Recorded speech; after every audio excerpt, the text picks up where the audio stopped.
Hello, good afternoon, and welcome to the world of Dental Mavericks. And first of all, thank you for joining us this afternoon. It was a decision over the weekend that we thought we'd put something together, because when we're talking about Dental Mavericks, one of the most difficult things that we have to do is get your attention, because you're all so busy. So it's a perfect opportunity for us to get together this afternoon and talk to each other about stories to do with Dental Mavericks, the future of Dental Mavericks, and also what can we do in the future to help each other. So few house rules to start off with. If you can keep your mute buttons on, please, just check those now.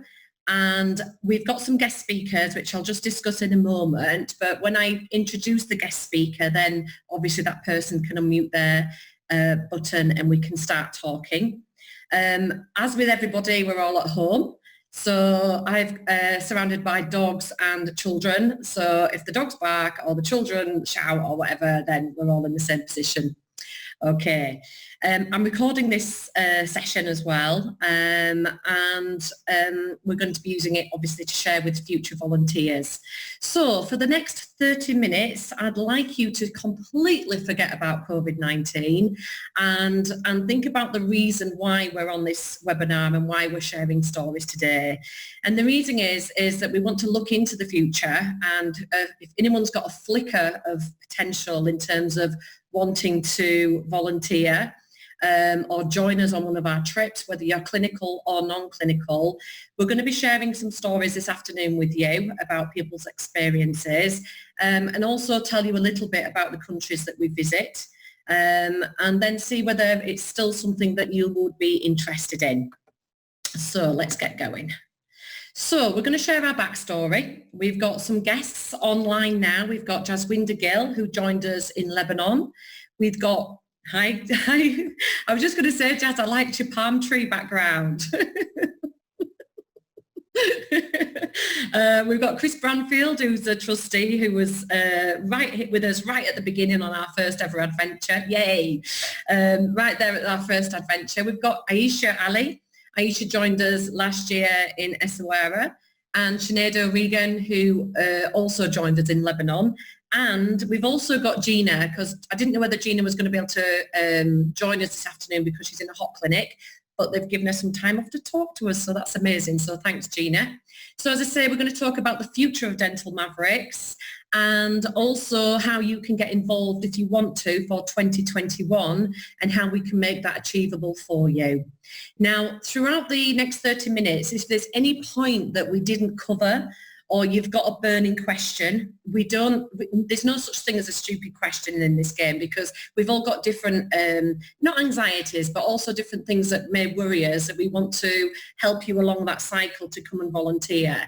So if there's anything really burning that you feel that you want to ask, or you've got this team of people who've been on trips, please, at the end, we are going to do a Q&A, so we can go through any questions that you may have. My name's Cali Gedge. I'm the director of Dental Mavericks. I've also been in Dental Mavericks from the beginning. I'm not a dentist, which is one of the first things that people ask me, are you a dentist? The answer to that is no. I'm a director of a marketing company, and we first initially set Dental Mavericks up as an adventure charity to help our clients come out of their comfort zones and give back. That was 10 years ago, and we've moved on much further since then. Dental Mavericks is now a small NGO, which I'm going to explain about in a moment. But my skills within this particular NGO are really to drive things forward, to develop the NGO in terms of growth, and also push forward with ideas and get us where we need to be, basically. So that's my skills. So I don't make clinical decisions. We've got a whole team of trustees and great volunteers that do all that side of things. We've also got field coordinator in Lebanon and all the other stuff I'm going to share with you. So my job is basically to direct the NGO and to move it forward. So 2020 then, so we're 10 years old. We've been doing this for 10 years. And it's been an absolutely fantastic 10 years. We started off in Morocco, and we went across to Morocco with 7 of us, not the clinicians I've got to say, but I made some terrible mistakes with administration in terms of licenses, bungled our way through, and we ended up in our first ever trip, which Chris was on, treating 56 beneficiaries. If 2020 wasn't as it was, we would be looking at having 266,000 beneficiaries on our oral hygiene programs this year. That will be delayed now until next year, but in general, we've got around 77,000 beneficiaries. We were having massive growth this year, but that actually will be put on hold, and it's not a problem. We'll do it next year, but just to let you know, we are a growing NGO. We're not standing still. And our aim really as an NGO is to do things well, but to stay small. So when I talk about staying small is that we're not spraying and praying and taking up projects everywhere and doing everything we need to do. In Lebanon and in Morocco, we focus on around 3,000 beneficiaries with partners that we work with, and within those beneficiaries we make sure that we take care of their emergency dental care, fluoride programs, we supply toothbrushes and toothpaste every 6 months, and small fillings and another product that we use called SDF.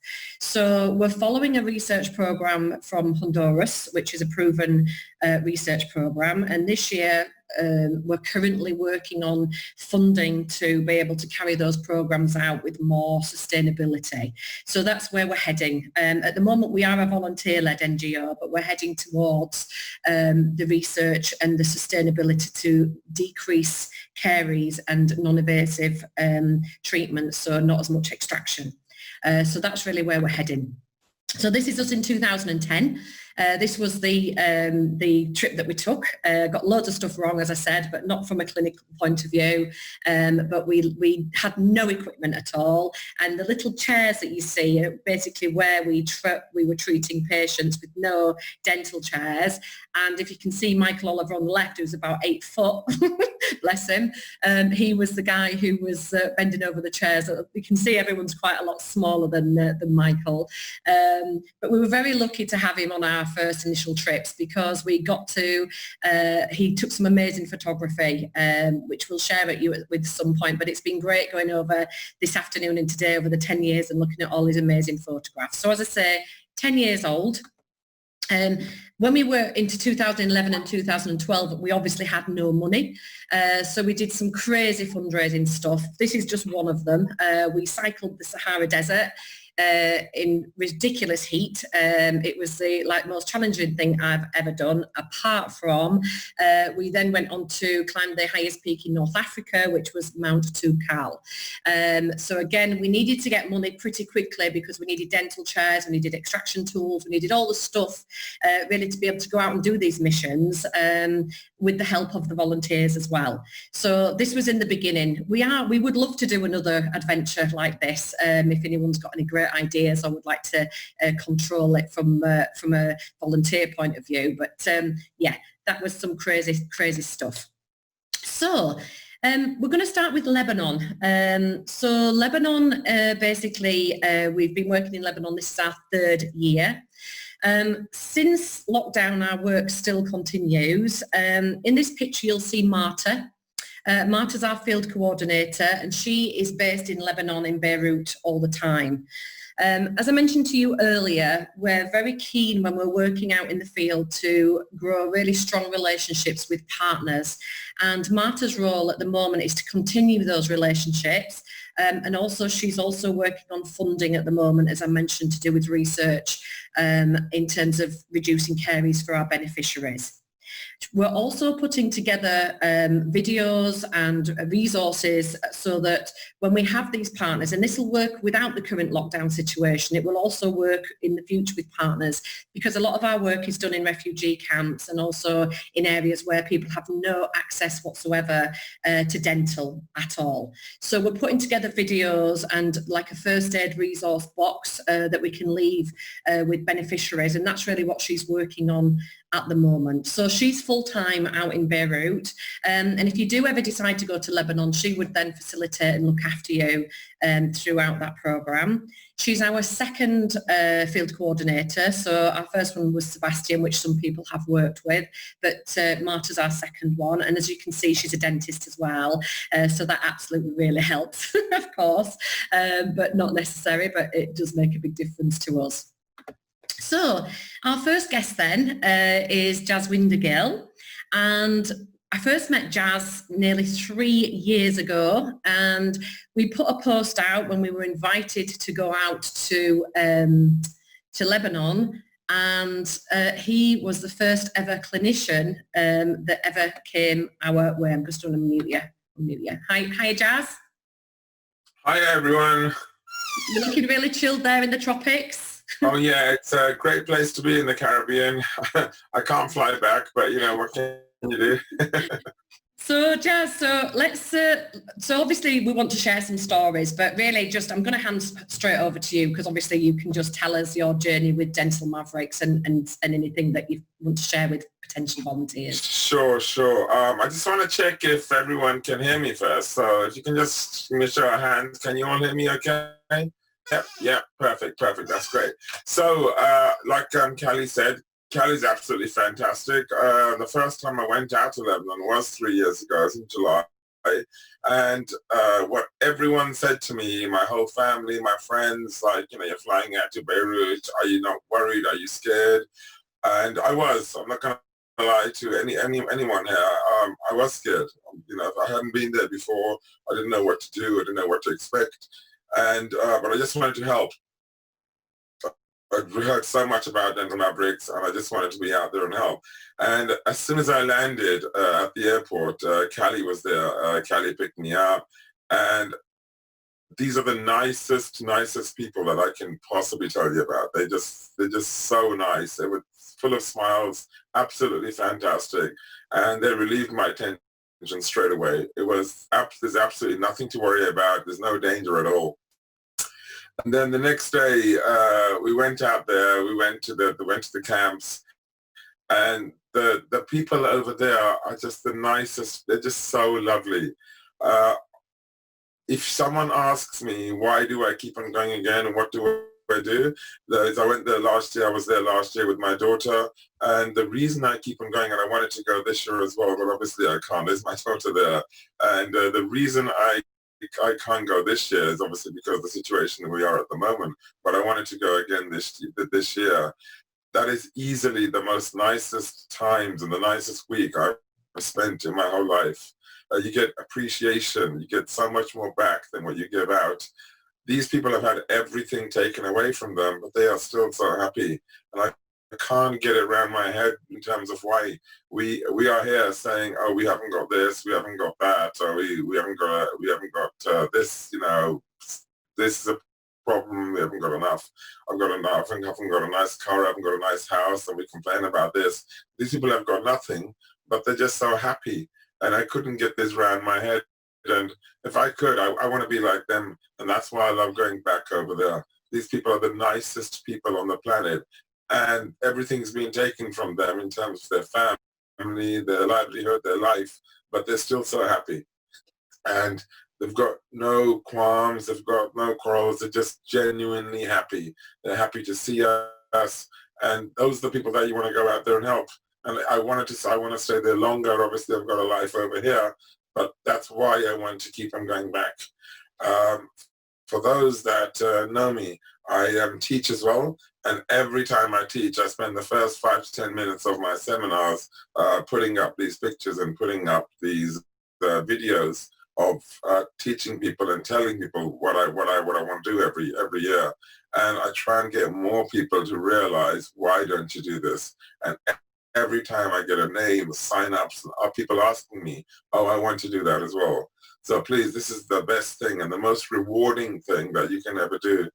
I'll tell you some stories that I've got. Obviously, this is my daughter, and my daughter nursed with me out there. She was nursing with me before we went. We planned that we're going to do this. So I've got the surgery, so she taught her some basic nursing skills. Fortunately, when you go to Lebanon, you don't have to be a qualified nurse. So she's not a qualified nurse. She's an A-level student here. And she's actually downstairs, and she goes, "Dad, don't embarrass me too much." But she was nursing with me. And one of the best things in her life, she goes, "Dad, when can we go next? I want to go again," because it was so good. She wrote this down in her personal statement. Oh, God, I'm going to cry. She wrote this down in her personal statement, and this was not all planned. And she wants to do dentistry, and she's got an unconditional offer for dentistry now. And I don't know if it was because of this, but it's just phenomenal. Because that's something that no one had, and it was just so nice. And I want people to do this, to go and help these children. She created such a nice touch and a relationship with these children. And she goes, "Dad, can we go back there again so that I can see those children again?" Look at the smiles those children have got. That these children don't know any other life. This is who they are. And but they've had so much taken away from them. For me, what I was doing a lot of extractions out there. My oral surgery skills improved. I used to refer patients to have extractions done for all the difficult extractions, and now I actually do them myself. So for me, it was a lot of benefit as well. But I would, without fail, it's the best week I've spent in my life in any year. I want to go back there again every year, and I would urge anyone else, if you've done something over here which is fantastic and you want to give something back, please do this. You will never regret it. It's completely safe. It's the best thing that you could possibly do, and you're actually giving something back to these children. Look at the smiles on those faces, and look at the smiles on my daughter. It really is that rewarding. And I want to thank Dental Mavericks, and I want to thank Cali for introducing me to this. It really is fantastic. So that's a beautiful. Please. If you're thinking about it, don't think. Just go out there and do it. Thank you so much. That's a lovely story. And that's a beautiful story as well about your daughter. Sorry, I just go back there. So Jazz, just very quickly, in terms of one of the biggest fears that clinicians have, and I'm not a clinician, I can just sell these trips in terms of experience. One of the biggest things that I know people are most nervous about is that first morning, not knowing really what it is that you have to use in terms of, the stuff, the kit, basically. What would you say in terms of that leap from sort of your own clinic into outreach, and what, that's a lot of the clinician's fears. What would you say to people on that? Okay, that's a really great question, Cali. The first fear is like what I mentioned. Oh, the fear, or you're in Beirut. Now, I'm almost 50, and we all grew up thinking, oh, Lebanon is this war zone. It's not a war zone anymore. It used to be many, many years ago, but it's not now. It's a beautiful city. I don't know if you know Cali, but last time I was there, the last night I spent in Beirut, and me and my daughter loved it. It's a fantastic city. It's like more advanced than London. It's fantastic. It's so good. But in terms of the clinical side of things, Dental Mavericks have got everything. I remember, and you remember, Cali, when we had our hub over there. They've got a surgery there. We got 2 chairs. They've got a stock rooms. You've got gloves. You've got masks. You've literally got everything. It's clinically safe. I know there's no CQC out there. There's no HTM out there, but they will look after you. These guys and the children over there are completely safe. You've got absolutely nothing to worry about. I remember in the evenings with these kids, I was playing football with them in the fields. I mean, you probably remember, Cali. Yeah. And these people are good. I had my trainers on. These guys are playing barefoot, and they were way better than me. I'm talking these boys. They're really good. They could give Real Madrid a run for their money. And we had that much fun with them. And then they invite you into their tents. And I remember Cali telling me to be invited into their tents is such a big thing. They make the best tea there is. The Lebanese tea is so nice. But going back to Cali's question, you're completely safe. You're absolutely safe. Clinically, there is absolutely nothing to worry about. The regulations there, Dental Mavericks will look after you. You've got your gloves. You've got your mask. I had my loops on because my eyesight isn't very good. So you can take your own loops with you. It's completely safe. You've got nothing to worry about. I know in that time when I went, we had no drills. I know you've got drills there now, but I was doing mainly extractions. They've got all the forceps. They've got everything you will need. And it's just such an experience you won't get in London or wherever you go in the UK. You won't get that. Something different, and you really want to have that experience. I will never ever get that experience anywhere else. So I love going back over there. And Cali knows I would go back there again this year. I can't wait to go back when all this lockdown is over. I just want to be there. Brilliant. Thank you so much. So that's great advice there. And also, we always have a joke in Dental Mavericks. I mean, one of the things like Jazz has just explained is that we're trying to create a family, and it's a growing family. But what we find is when people do come on every trip is that whether they're meeting refugees in a camp or whether they're meeting beneficiaries in Beirut or in Morocco, you really are building relationships, and dentistry is that vehicle into seeing and living and seeing how other people really do experience life. It's such an important point. Thank you so much, Jazz, for that. It's a pleasure. Thank you. Is Sinead here? I'm not sure if she's here. Hi. Yay! We did it! Sorry, it did take me a while to figure out the Zoom. Will I turn on the camera? Yeah, absolutely. Okay. Okay, let's see if we can get you. There we go. Put your camera on. Hi there. Hi. Okay, so this is Sinead. So I didn't give you a title, Sinead, because Sinead came to Lebanon as a dental nurse. But before that, she was a practice manager in Australia. And now she's training to be a dental therapist. Is that right? Yeah, well, I'm starting on Thursday, so very excited. And you're going to Sheffield, is that right? Yeah, so I actually should have moved on Friday. We were supposed to be starting in Sheffield tomorrow, but everything's on hold, so it's all online. So we have inductions Thursday, Friday, and then classes are starting from Monday. But I mean, I don't really know what way it's going to work yet until I log into Blackboard and figure it all out, but we'll manage, we'll get through it. Well, good luck with that. And thanks for coming on today. So, Sinead, you came as a dental nurse to Lebanon. And so we spoke to Jazz, and Jazz has been as a dentist. Give us your experience. So if you want to share a story, or what is it you want to share with us about your experience coming to Lebanon as a dental nurse with that hat on?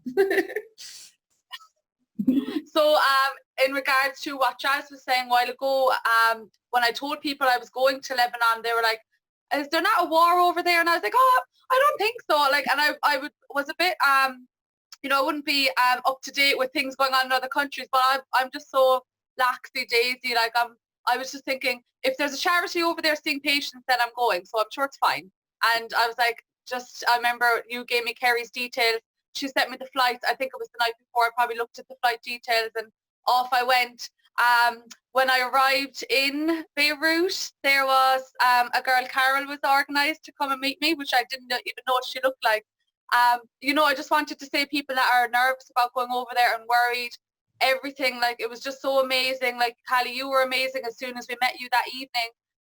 Carol, the girl that met me that day, I didn't know her. I never even spoken to her.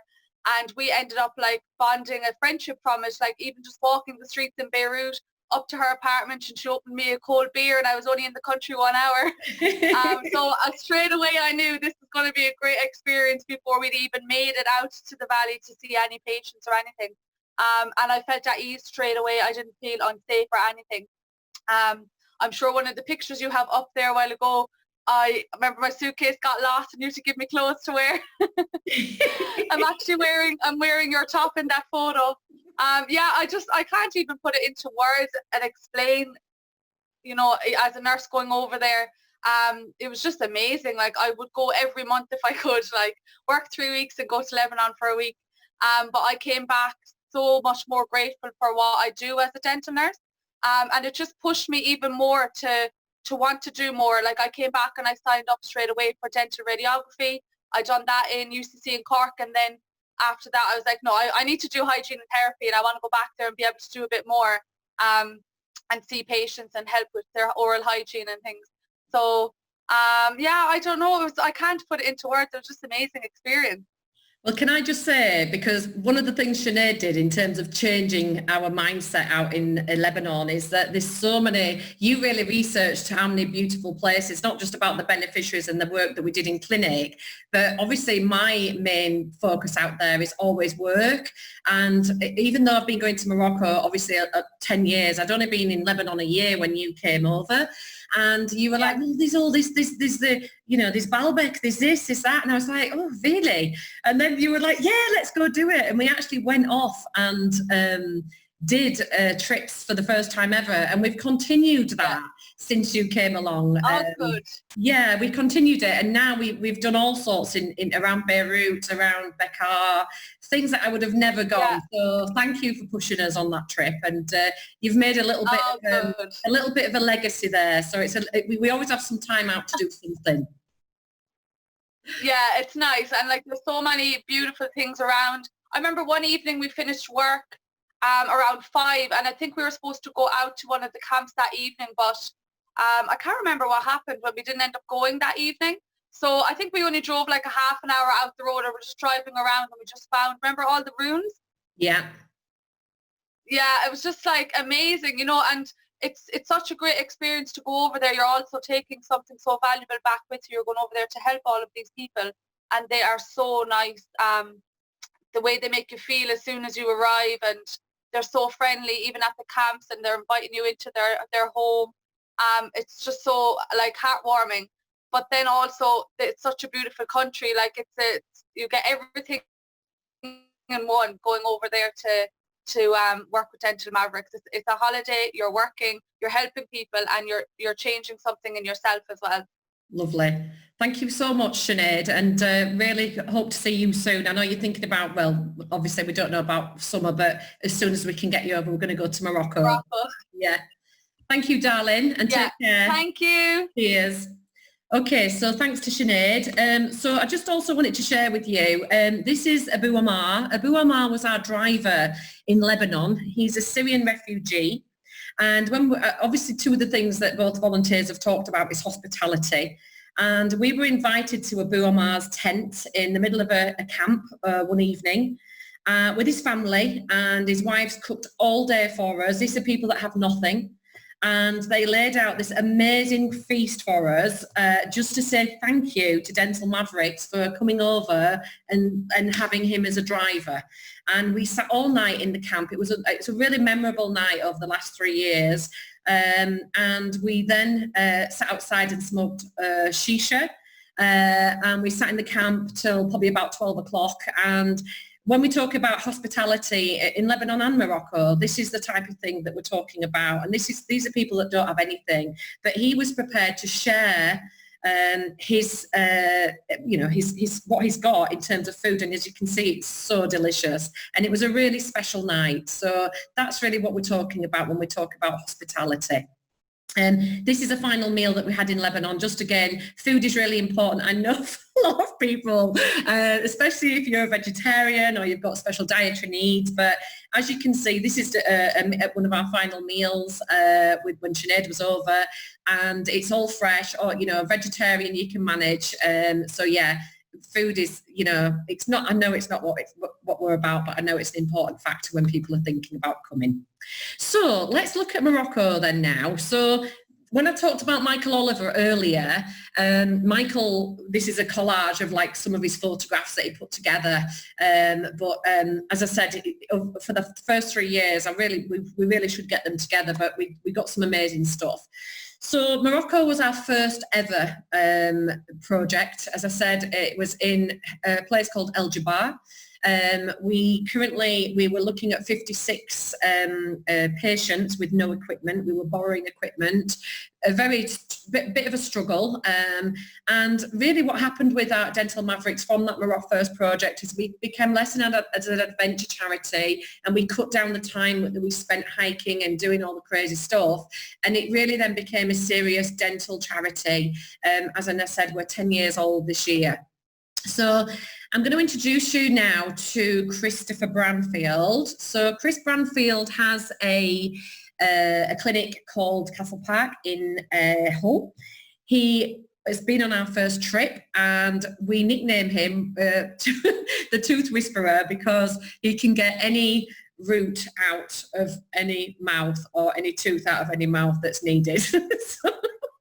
So Christopher, are you there? I am, yeah. Can you hear me?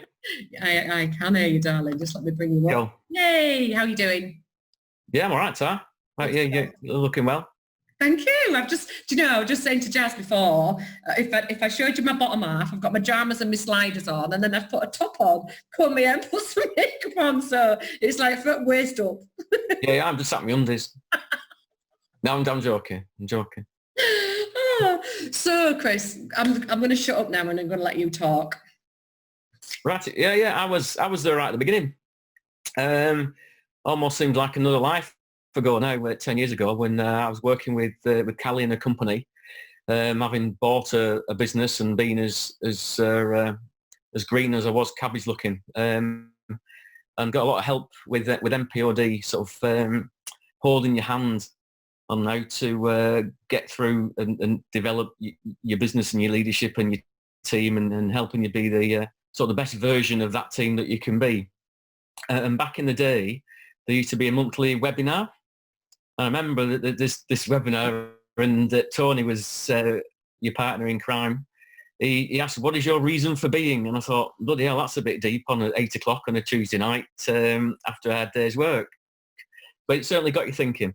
And he'd done a bit of research about Morocco and explained the situation and said he wants to go out and help. And I just went, no hesitation, I'm in. And then he said that first time I went, and there was 4 dentists, and we all met each other at the airport at Malaga. And Jasmine, Sand, who I've been very close with since, and I remember that first night we shared a bed together. But you make some really good friends. But what is the nice thing, and I've been on I've done 15 projects, mainly in Morocco. We did one at the refugee camps in Greece. Is that you're turning up to help people, but you're meeting up with a team of people that are just there for the right reasons. We do all the fancy stuff at home. We do the tooth straightening, the cosmetic stuff, the implants, the bone grafting, you name it. But you get out there and it's just getting back to basics, and that communication, that just direct humanization, building relationships from scratch just because of this, without all the flowery stuff getting in the way. There's people got a need, and you're just there to help. And we've had some right adventures over the years, too many to mention here, for all sorts of stuff. Having equipment impounded for days and all that malarkey. But no, it's really grown in the hard work that you've done, Cali, because you really are the engine, the driving force, and the amount of work you do, it's incredible. And the relationships that you've built with the people that matter. So now in Morocco in particular, we're getting buy-in by the Moroccan people, for the ministers for health, are realising we aren't just one-hit wonders with a year after year after year after year, and they know who we are. That we're actually building relationships, and that's why it's not just now about getting people out of pain. It's about developing these strategies and helping people help themselves. It's that thing about give a bloke a fish and he can feed his family for the day. Give him a fishing rod and teach him, and that's him for life. And that's really what it's moved on, what we wanted to do right from the beginning. But and we were banging around against a brick wall, but now we can see that seed that's sown. You're reaping it now. But yeah, we've done some daft stuff. We climbed mountains. I mean, I've raised money on bike rides and all sorts of stuff. So all sorts of stories. Yeah, this is I've had my team. Sorry, Knit and Natter. Knit and Natter. Yeah, well, I've got a group at home, local group of ladies that have got involved. So we've got the local community involved. This Knit and Natter group that are making clothes for kids.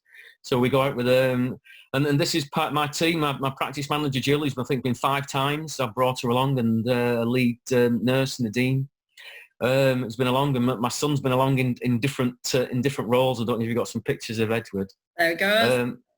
There's Edward with Jill. Yes, Edward. Edward said he wanted to be a hygiene therapist, and I just thought, you're a lazy bugger who can't decide what to do. So I said, well, tell you what, come along 18 years, just turned 18 as a trainee dental nurse, six weeks in, and he got it and he loved it. And I think he was voted most inspirational maverick at the time. This young lad, he was a challenging case. He was a real good lad because he was helping sort of shepherd the younger ones outside. But he had a fat face, and when he looked inside his mouth, there was just pus coming from about 5 different places, top and bottom. And well, we helped him out. We got rid of his roots. We just followed the pus. We got his roots there, but we saw him the year after. And because Dental Mavericks has sponsored a football tournament, and this kid was a goalkeeper on the winning team, and he clocked me and Edward, and we had a photo and a hug with him the year after. So it isn't just about teeth, it's about people. And when you look at the stats in the world now about sepsis, you know, it's taking more lives than cancer in some places. We're making a real difference in not just changing lives, but the possibility that we're saving them. So it's a big thing. And I think what the big thing for me over the years has always been that giving back. Like I say, we do the fancy stuff. We've got to earn a living. And it's not about just working your ass off for nothing. It's about just getting off your backside, going over and helping somebody who's really got no access and not got a lot, and you're doing it for nothing. And it changed my life and got under my skin. And that's why I've been every year. I've been once or twice a year for the last 10 years. It just gets under your skin. I'm proud to be a trustee, and I'm proud to have taken my team and paid for my team to go. And I'm proud that Edward's come through it, and he's now a therapist. And the last trip that I went on, and Edward came along in October, he was a clinician in his own right, and he was helping getting kids out of pain. It was a great trip because there was some other therapists in the same boat, and if anybody's worried, I mean, when we're at work, it's sort of like your treatment room is your castle sort of thing. You're safe in your 4 walls, and when you get there, you lay bare in front of people thinking, oh God, am I going to get judged? Am I this? Am I that?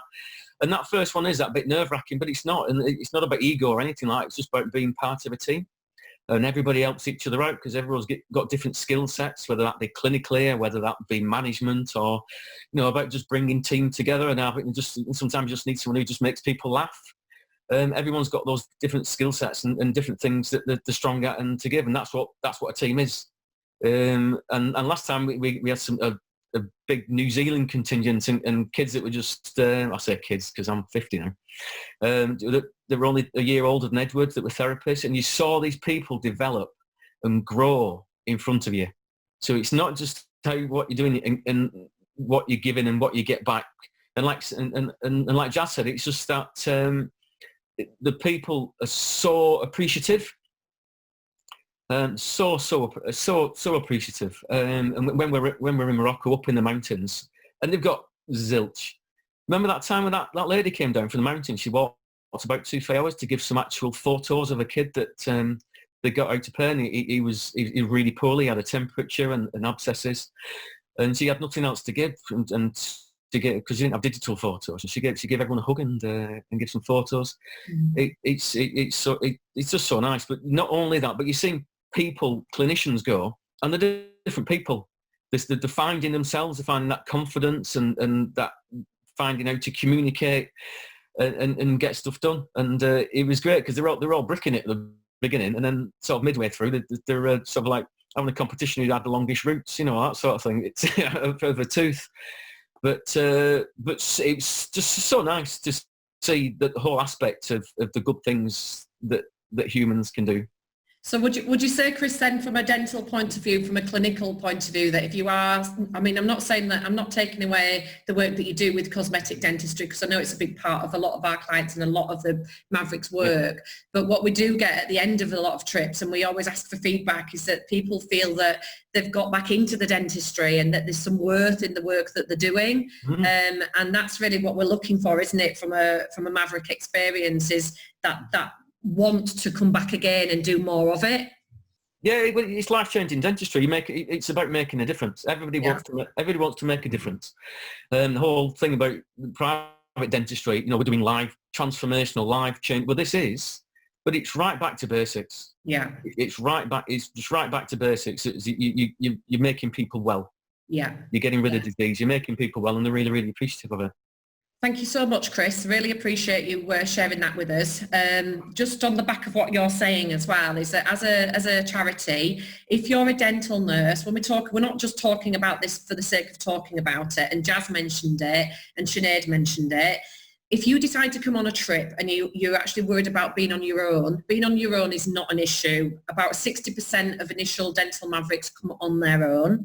I went to a trip in the Riff on my own. I've done it myself, so I know how it feels. We will look after you from the minute. Usually if you're coming from England, you're going to be flying with other Mavericks. But when you get off the plane, if not, we will be there picking you up at that moment, and we're going to make you feel safe. We don't leave each other for the moment of you entering the airport to going home. So you're not at any point on your own. You're not staying on your own. We're together as a team. And that's one of the biggest things that we focus on as a charity. So Aisha, Aisha, are you there, darling?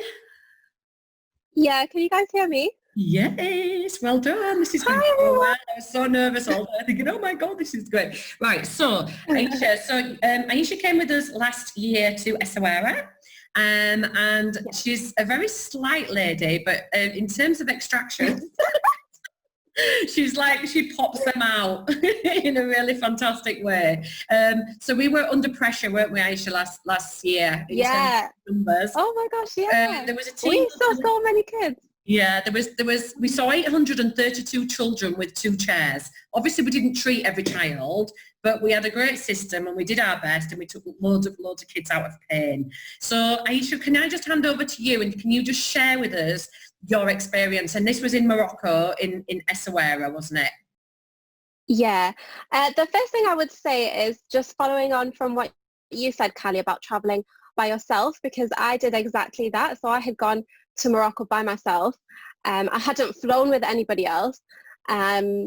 So it was, nerve-wracking at first, because I had traveled from a different airport, completely separate from everyone else. But Cali's right. As soon as you get there, there's someone to meet you, and you just feel at home straight away.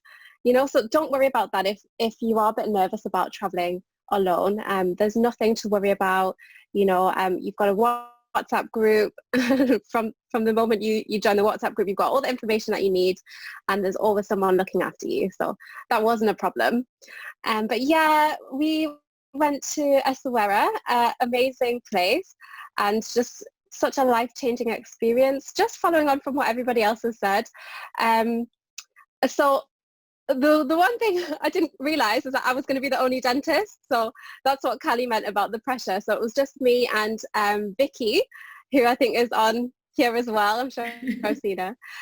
So she's a dental therapist, one of the best therapists I've ever worked with, by the way. So we worked together as a team. If there was teeth that she couldn't take out, then she would numb them, and then I would take them out.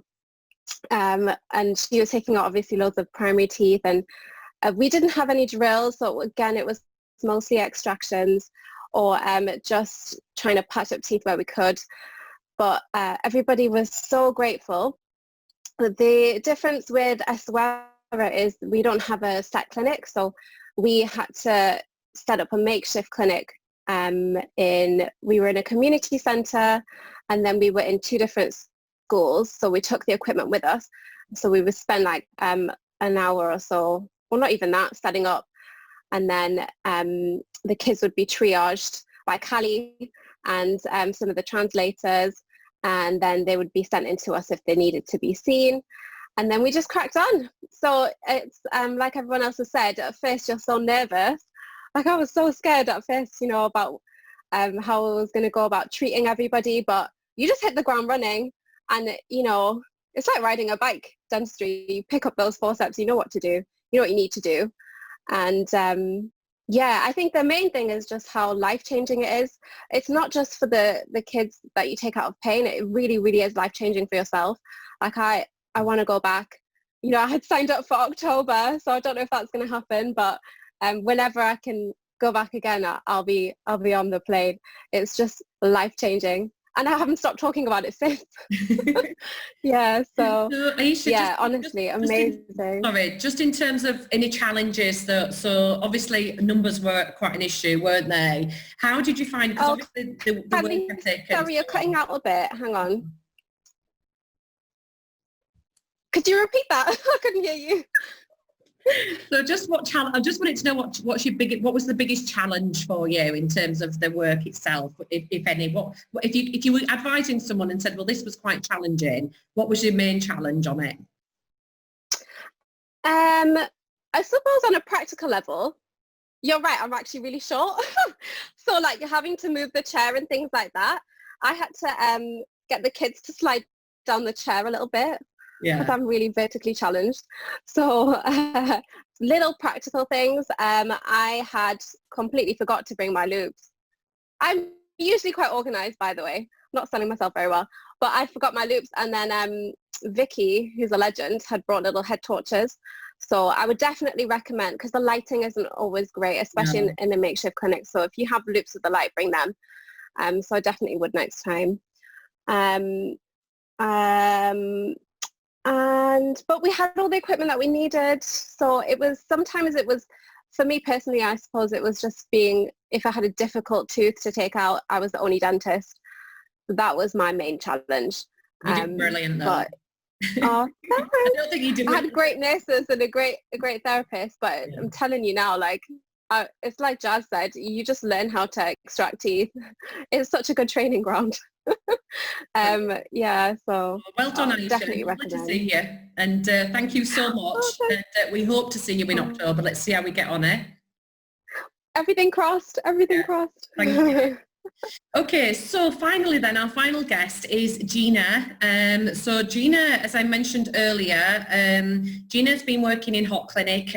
She works for the NHS, so we weren't sure whether Gina was going to join us. Is she still here? Yes, I'm Hi, here. darling. How are you doing? Hello. Sorry? How are you doing? All good? Yeah, I'm all good. I'm all changed. I'm ready to go home. I've even got my Dental Mavericks fleece on. Oh. Okay. Yeah, just explain to everybody how many trips you've been on so far, and just give me one of the stories that you can share from one of your experiences with Dental Mavericks. Oh, there's too many to choose from.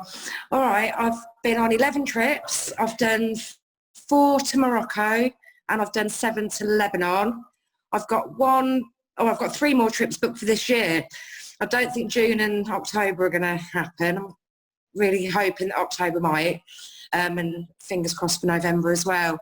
But I can't really think of one thing that stood out because every single trip has been absolutely amazing. So just if someone was looking to choose Morocco or Lebanon, because that's one of the challenges that potential people have, is which one to go for, or they don't really know. Just tell us what the difference is, because obviously they're very different, aren't they? Lebanon's very different to Morocco. So if someone's looking for something specific, how would you explain those two projects in terms of difference? I personally love Lebanon for the fact that the people that are there in a situation through no fault of their own, they've had everything and lost everything, and I just feel that as going there and helping them out to the best of our ability, they're so grateful for it. As Jazz was saying earlier, you can't do it, you just go there, you're treated like royalty because they're just so grateful of what you do for them. And then when you go to Morocco, we're treating people in the Berber communities up in the mountains, and you go into places, you might go to Morocco as a tourist, but when you're going with the Dental Mavericks, you're experiencing places that you wouldn't venture in, off into as a tourist. So you're seeing the hidden parts of Morocco. Both trips, whether you go to Lebanon, whether you go to Morocco, they're absolutely amazing. Brilliant. And just when you mentioned how many trips you've done, in what time frame was that? Just it'll be 3 years next month. 3 years, so that's phenomenal. Still is amazing. And just before we go any further, because I know you've worked hard all day, can you just show everybody your tattoo, please? Because Gina's our first tattooed volunteer. Hang on just a moment. There you go. She's got the Dental Mavericks logo on her arm. And also to thank Gina as well, because if you want any questions, I know you help a lot of potential volunteers, don't you, Gina? A lot of nurses contact you for advice and so on. Yeah, if you want to add me on Facebook, Gina Louise Goddard, you can private message me at any time. I'm always happy to answer any questions whatsoever. I could give you my Instagram name, but I don't even know what it is. Stick to Facebook. Yeah, but thank you so much, darling, and well done for all the work that you're doing as well. Yeah, fingers crossed, Aisha. We do get to go in October, because working with you last May in Essaouira was absolutely, truly phenomenal. Fingers crossed, eh? Yeah, definitely. Yeah. So just to finish off then, I just wanted to give you a typical image of what a mountain looks like. So Gina was talking about, we go to places in Morocco that are far beaten off the mountain track in terms of right up mountains. And like I say, we return to these communities regularly, so we're very well known. In terms of food, we've got a ground team in Morocco, and one of the part of that ground team is a min, and a min has a gîte right up in the mountains of the Rif Mountains, and this is a typical dish that is prepared for us. So even if you're a vegetarian and you're struggling to think about whether you'll be okay with the food, we will accommodate as much as possible, but there has to be some flexibility. So Gina mentioned about going in the middle of nowhere. So this is basically on top of a mountain, just getting ready for dinner. Like I said, the landscape and the views and the places that you travel to and the communities that you serve when you're working with Dental Mavericks don't have any access at all to dentistry at all. So we really are off the beaten track, and if it's something that you think suitable, then that's fantastic. This is a picture of Jazz and Cheryl, again, up a mountain. We thought we'd get the banner out because we were so high up. This is actually in El Jabbar on the way home one day from a clinic. So how can you help then? So obviously at the moment we are a volunteer-led charity, and as we've been discussing, there's a potential that we won't be doing any projects this year, which means it puts us in a bit of a precarious situation. But what I was going to ask, and I'm seeing that lots of you over the period of lockdown are cleaning out your closets and cleaning out your cupboards and cleaning out your garages and blah, blah, blah. So when this is over, we thought we would run something called Someone's Trash is Someone's Treasure. And what we're asking everybody to do, and we're going to set up a Just Giving link and send it out tomorrow with resources, is if you're up for it, we're asking you to tidy out your garages, your closets, your cupboards, and do a car boot sale for Dental Mavericks. This might be something that you can encourage your community to do as well. But generally when people do sign up as volunteers, this is something we do encourage people to do a car boot sales, because our families have all got stuff that's worth things to other people. And at the moment it will help us a little bit just to keep continuing our work. So if it's something that you're up for, we're going to send out information about this tomorrow. Also, if you're thinking about volunteering in 2021, if you do raise money, we can put it towards your trip. So the resources that we're going to send out tomorrow is information on projects and dates for 2021. I spoke about payment plans. If you're a dental nurse or you need help with funding, if we set up a payment plan now and you're not coming for another 12 months, obviously we can put a little bit away for you each month and help you with fundraising, and that will enable you to be able to come on one of our trips. So if you need a chat on how we can help you with that, then of course we're going to do that, and we're going to be able to get in touch with you once we've sent the resources out and be able to move you along. So we're here to help in terms of helping you achieve what it is that you want if you do want to join us in 2021.